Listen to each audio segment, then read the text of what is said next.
Hi everyone, welcome back to my channel. My name is Yael and today I want to talk to you about the letter Bet.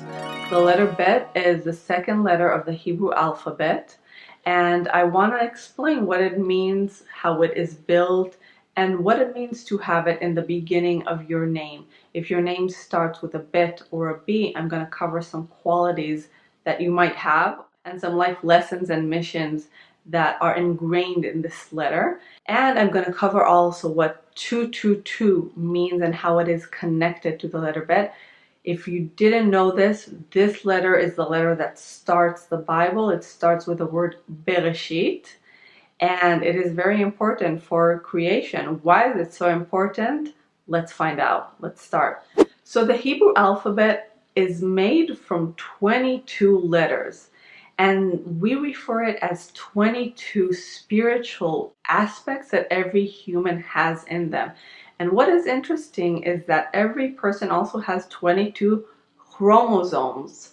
In our DNA, we have 22 chromosomes, which are similar in both male and female. We have the 23rd chromosome that changes if you're male or female, but 22 are the same. And that is a sort of secret. The letters we use, the words we create vibrations. They create angels. And when we understand what each letter holds, what it means, and how it can interact with others, we have a secret door to creation, to the recipes. We understand more why things are called what they're called and how to call really things that we want to experience in our lives.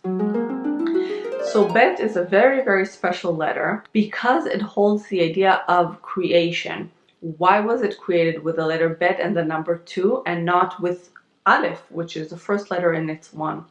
Alef represents the creator. Bet represents cooperation between two sides, and with that bringing a new world, bringing worlds together and developing.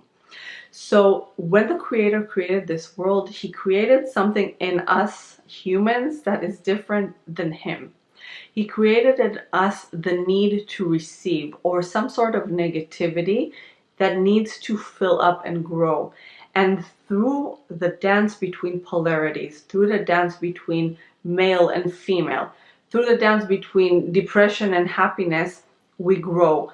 They say that every person is born with a bag of good traits, talents, but we're also born with a bag that is like a hole, okay? It's like a thing that we struggle with, or concept that we struggle with through life, and we seek for solutions. We seek for things that we want to fill in that hole with. So Bet, the number 2, represents polarities. You can also see the 2 lines, but we also have another letter in Hebrew, which is Kaf, and if you can see, it's kind of similar to how it looks, right? We have kind of like earth and sky, and then we have the right pillar there.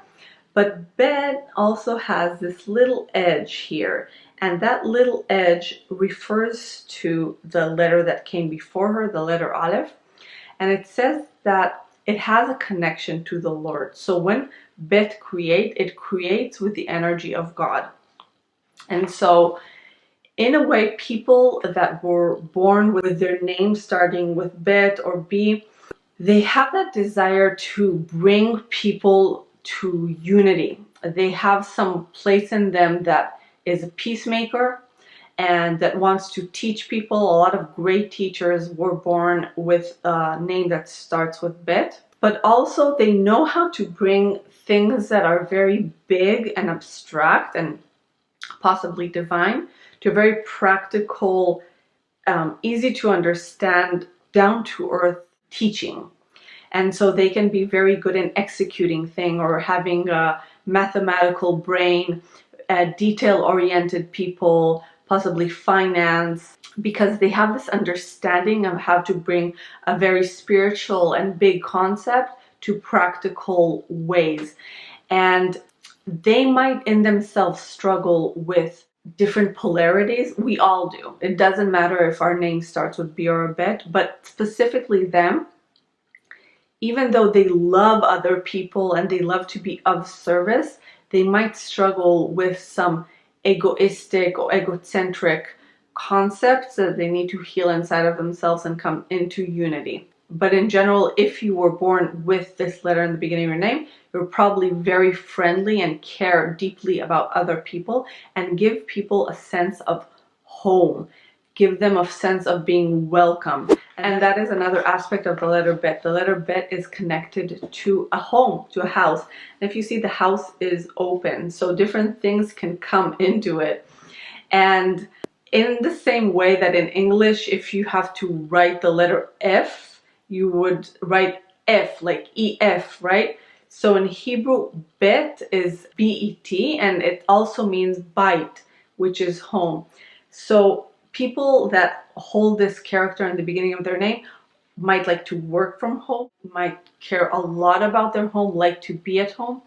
But a home is a place that also charges us. When our home is good and warm, we feel confident to enter the world. So people with this letter in the beginning of their name can also bring a lot of confidence to other people. And I had a wonderful teacher that her name started with Bet, and she brought so much fire to me, and she opened me to a lot of different concepts and worlds, and I feel like she really gave me that confidence and always feeling like I'm at home with her. She just made me feel accepted, and I will always be grateful for that. So the idea is that there is a difference between a house and a home. And as you know, not every structure, not every place we live in, we call it our home. It's very specific. And according to Judaism, one thing that makes a house a home is feminine qualities, is a woman. When a woman takes ownership of a space and she really pours her femininity and creativity in it, the house becomes a home. And it takes time till you get there. But when the home feels right, it gives you the right stability to face anything in life. Now I want to talk about another very important word in Hebrew that starts with the letter Bet. There is an interesting article that talks about all the letters in the Hebrew alphabet and why specifically the letter Bet was chosen. This article it's very funny. It's like you have each letter coming to God and saying, oh, you should pick me, and I'm the best letter to start creation, to start the Bible.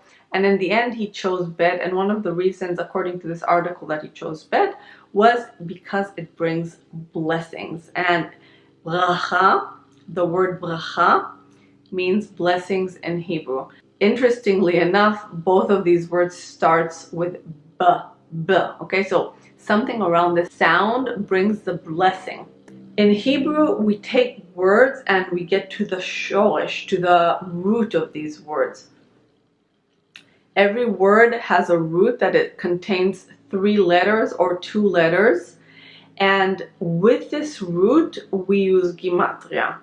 Let's take an example from English. If we take the word blessing in English, its root would probably be BLS. So in Hebrew, the root for bracha would be Bet, Resh, Kaf. And when we break that down into gematria, Bet is 2, Resh is 200, and Kaf is 20, altogether 222. And so when we see this sequence of numbers, 222, there is some blessing that is connected to the idea of possibly partnership, duality, cooperation, everything that was mentioned about creation and creativity. So 222 holds the idea of multiplying, because through the blessing and through working together to become one, it can unfold and become bigger and bigger and bigger. And before I end this video, I want to share with you a story about Benjamin, which is a character from the Bible that starts with the letter B or Bet, and how this idea of creation and duality plays in his life. So Benjamin was the youngest son of Jacob and Rachel, and I don't know if you know this, but Rachel died while giving birth to Benjamin. She wanted to name him Ben Oni, which is the son of my strength, or the son of my efforts, the son of my sorrow. And Jacob came and said, no, this name is problematic. It can have a negative connotation. And he called him Benjamin, which is the son of my right. And that means like my right hand, my helper, my giver. And the duality happened already in his birth. His mom died. There is life and death already, starting his life with duality. The other thing is double names. And he was also born to Rachel, and between Rachel and Leah, which were the two mothers that were married to Jacob, there was also that duality playing. One was crying, one was laughing. From whose son will be the other king, the king of Israel? So there was some sort of play between these two energies. So I hope you like this video. If you have any questions, please leave them down below in the comments. Let me know if you like this video. Thank you. Bye.